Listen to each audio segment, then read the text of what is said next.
Let's talk about the African Senior Badminton Championship. I told you Nigeria emerged overall champions with 4 gold medals. And it was beautiful because we have never won a gold medal in the mixed team event. We did it this time around. Okpe won the men's single. Dorcas Adeshokon won the women's single. We won the women's doubles event. It's Nigeria, yes. So don't tell me we don't play badminton. The Minister for Youth and Sports, Solomon DeLong, was at that closing, the final day. And of course, the governor of Rivers State, Nyesom Wike, they've been commenting. They love it. And the question on the mouth of everybody is the badminton that is commanding this sort of presence and getting everyone to talk about Nigeria. It's not just badminton, it's what sports can do if we position it properly. So let's listen to the minister and the governor when we come back. The biggest fish in that ocean of badminton in Nigeria will join us on this show. We'll review the championship. So don't go anywhere. Stay with us. Their inability to invest in sports is an indication that you seem not to be committed to the youth question and development in Nigeria. You will agree with me from the National Sports Festival that if a state like Delta, which has over 100 gold medals and has a value of 1 million per gold medal, of course has been able to produce over 100 millionaires. Let me commend my dear brother and friend, the President of the Badminton Federation of Nigeria, Frank Obi, for keeping to his words that he will make sure that we have the best. And today, the President of the Badminton Confederation of Africa has confirmed that this is the best in all the championships they have hosted. I've seen our youth.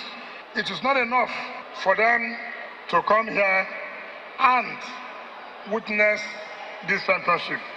You must go further to encourage them, and that means you should encourage badminton in our schools for our children to be encouraged how to play the sport of badminton. That's right. That's the best way to learn. Thank you so much, Governor Nyesom Wike.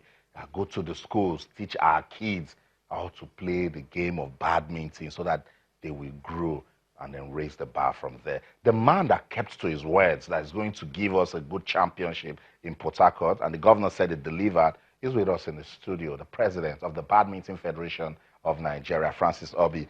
Francis Obi, good to have you on Sports Tonight. Thank you very much, Austin. Kept to your word. How much of a success was that championship? Austin, I'll tell you that I'm still trying to recover. I'm still on top of the world, and the board as a whole, we are really very excited with what happened in Port Harcourt, and we feel fulfilled that we set out on a journey, we set targets, and we're able to deliver. Awesome. Awesome. What are the positives in it for the development of badminton in Nigeria? You know, yesterday, the governor actually confessed that he was watching badminton for the first time. Wow. Yes, live.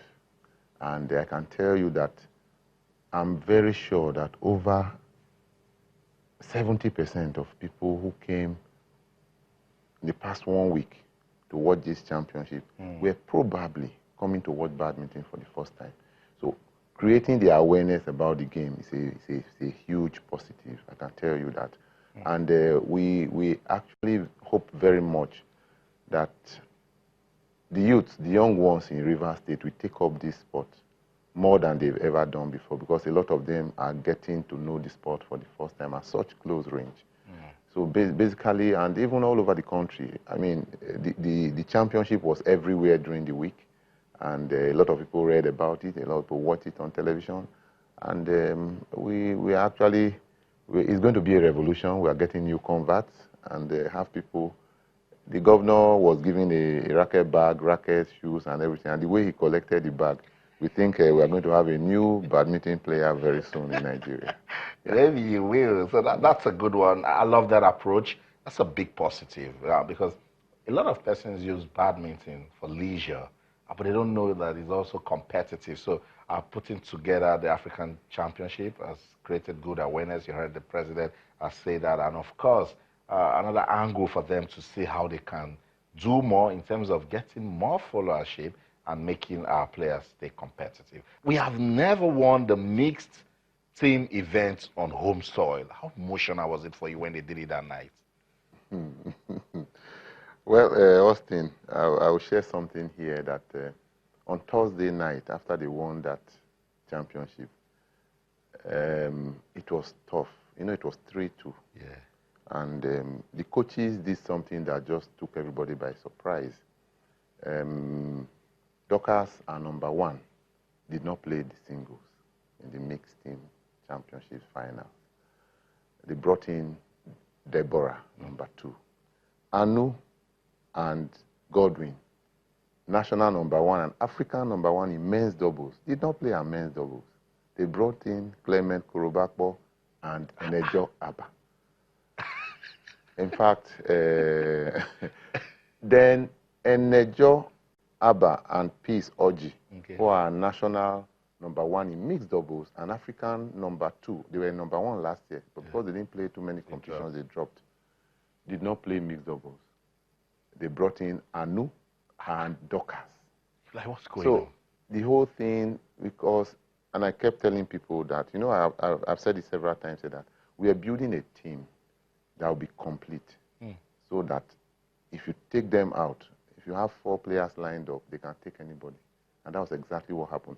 In fact, the formation was a big surprise to me. So when it happened, I will share the secret here with you, that that day, I didn't sleep till about 4 a.m., you know, and people were asking me, why didn't you sleep? I said, well, I didn't sleep because I didn't want to sleep and wake up and find out it was a dream. So let me just stay awake. I mean, I just had to suffer that victory. Wow. It was long coming, and it took a lot of effort. I mean, the players just had to dig deep. I'll tell you, it was tough mentally, and the conditioning they went through in camp at the High Performance Center at University of Port Harcourt. Yeah. I tell everybody that, you know, when you have good luck from a particular place, you just have to remain there. So I'm telling you, the Federation is going to consider making the High Performance Center at Uniport a permanent base for training and camping, because what happened to the team there was transformation. Beautiful. Beautiful, because we've been saying that we even need to make more use of the High Performance Center. Yeah. Awesome. Dockers Adeshokon, did she impress you 100%? You know, when the selection was made for the team event, and she did not play the singles against Kate, some people felt maybe she was scared or she was jittery, and the pressure of home support was going to be too much on her, and she didn't feel she had, you know, she was psychologically prepared to play. And we had that conversation the morning of the finals of the team event. And she made a comment that when she was getting, like, fed up, everybody that sees her, you must beat Kate. Everybody that sees her, you must beat Kate. Our coaches will come, you must beat Kate. So that she was beginning to feel like, it's like she was asking herself, am I playing badminton because of Kate? So when she made that comment, I told her, I said, well, unfortunately for you, particularly this championship, is because of Kate you are playing this, you know. So she didn't play the mixed team, and she now, of course, in the singles, there's nowhere to hide. Everybody will just, you must come and meet. So I think she had had enough of Kate, because Kate had been there. She's been champion now for about 5 years, unbeaten in Africa. And let me say something that we were all pleasantly surprised at the courage, and she was so composed. Right. She didn't just beat her, she beat her hands down, 2-0. And the scores were not anywhere near each other. So she did very well, and we're very happy for her. And I will tell you, this is a psychological boost for her. I can almost say that Kate is going to find it very difficult to beat her again. I agree. So, Nigerians, there you have it. That's Dockers Adeshokon. Don't forget the name, keep the face. The minister too was so proud giving her that trophy.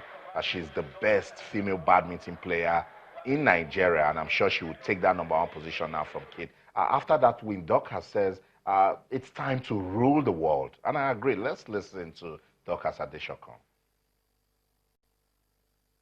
Good and proud, because, you know, I promised Nigeria that I'm going to bring back the gold, and God make it happen. God make it possible. I'm so glad, and I'll continue to be a good citizen. You know, we are going for All African Games, and we are going to represent Africa in China. So we are hoping for more, not only in Africa. We want to rule the world.